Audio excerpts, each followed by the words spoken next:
تاریخ کے اندر کچھ شخصیات ایسی ہوتی ہیں کہ جنہیں اللہ رب العزت کے ہاں اس قدر قبولیت کا درجہ ملتا ہے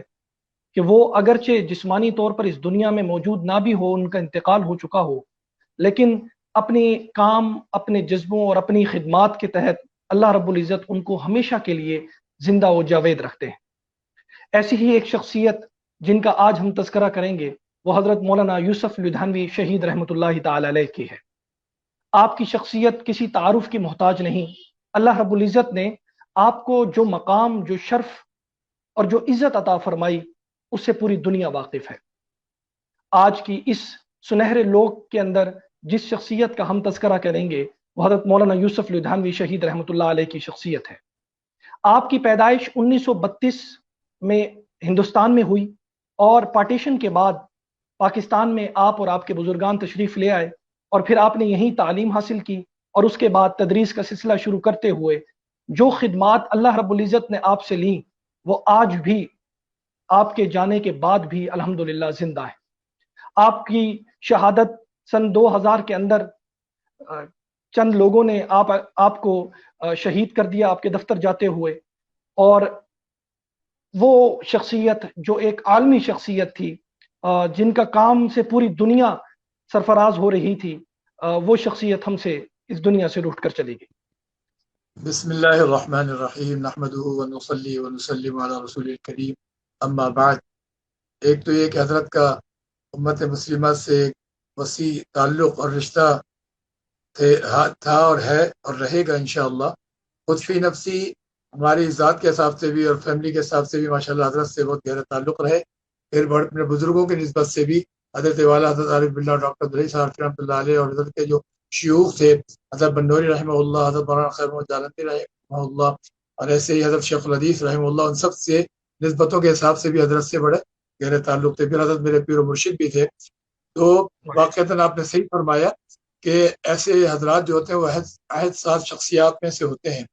اور ان کے لیے میں اس کو مختصر کرنے کے لیے شاعر کا ایک بہت بڑا شعر ہے، اس میں جمع کر دیتا ہوں، وقت کو بھی ذرا سمیٹ لیں گے اس میں، کہ ہر دور میں ہر حال میں تابندہ رہوں گا، ہر دور میں ہر حال میں تابندہ رہوں گا، میں زندہ جاوید ہوں پائندہ رہوں گا، میں زندہ جاوید ہوں پائندہ رہوں گا، تاریخ میرے نام کی تعظیم کرے گی،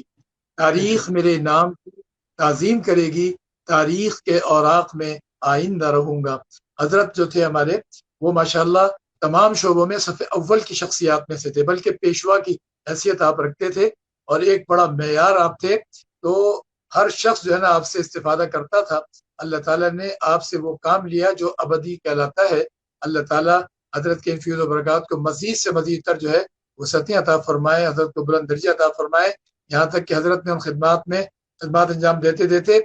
جامع شہادت نوش فرمایا اور اپنی جان کی بازی تک لگا دی۔ کہا نا کہ تدین گلستہ میں ہمارا خون بھی شامل ہے، ہمیں بھی یاد کر لینا چمن میں جب بہار آئے۔ جی ہاں، حضرت کا عالم یہ تھا کہ اپنے مشائخ کا پورا عکس تھے، اور اس میں جناب رسول اللہ صلی اللہ علیہ وسلم کی سنتوں کا پورا رنگ نظر آتا تھا۔ مشہور شعر ہے نا کہ تیرے محبوب کی یارب شباہت لے کے آیا ہوں، حقیقت اس کو تو کر دے میں صورت لے کے آیا ہوں۔ تو حضرت پورے اس رنگ میں ڈھل گئے تھے۔ تو شیوخ سے جو بڑے بڑے شیوخ تھے، ظاہر پورے مائنات حضرات تھے، اللہ تعالیٰ نے وہ دیا، تو حضرت نے ان سے پورا استفادہ بھی فرمایا۔ پھر حضرت بنوری رحمہ اللہ کے ہم نام تھے، تو حضرت بنوری کی طرف سے بھی کلمات ان کو ملے، اور نام جسے کہتے ہیں تو پورا عکس جو ہے ڈبل جسے کہتے ہیں، نور علی نور اور سونے پہ سہاگا والی کیفیت ہم نے حضرت کی دیکھی کہ ایک طرف ساری خدمات چل رہی تھی، تالیف میں، تصنیف میں، تدریس میں، تقریر میں، تبلیغ میں،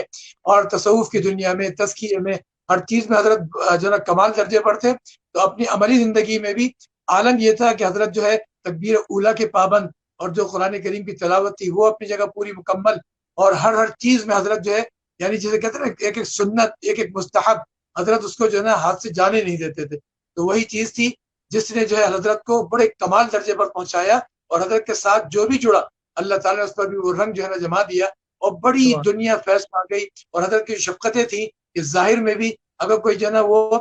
ویسے ظاہری بادشاہ نہیں ہے تو حضرت دو چپت لگاتے تھے، ادھر بھی شفقت والے، تو اس کا چہرہ جو تھا وہ سنت نبوی سے سج جاتا تھا، اور دل میں جو ہے سنت سج جاتی تھی، اور ہر مرید جو ہے ایسا سمجھتا تھا کہ حضرت کا سارا رنگ اور سارا فیض جو ہے وہ مجھے مل گیا۔ اس انداز سے حضرت جو ہے تربیت فرماتے تھے، ایک عملی زندگی سے بھی، اور اس کے ساتھ ساتھ جو ہے شفقت کے ساتھ ساتھ بات سمجھاتے بھی تھے۔ تو حضرت نے ہر طرح سے جو ہے اپنے اکابرین کا بھی اور ان اکابرین سے رنگ لے کر جناب رسول اللہ صلی اللہ علیہ وسلم کا پورا ایک معیار جسے کہتے ہیں لقد کان لکم فی رسول اللہ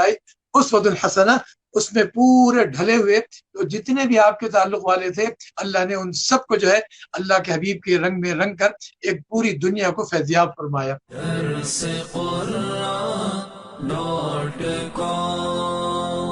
www.darsequran.com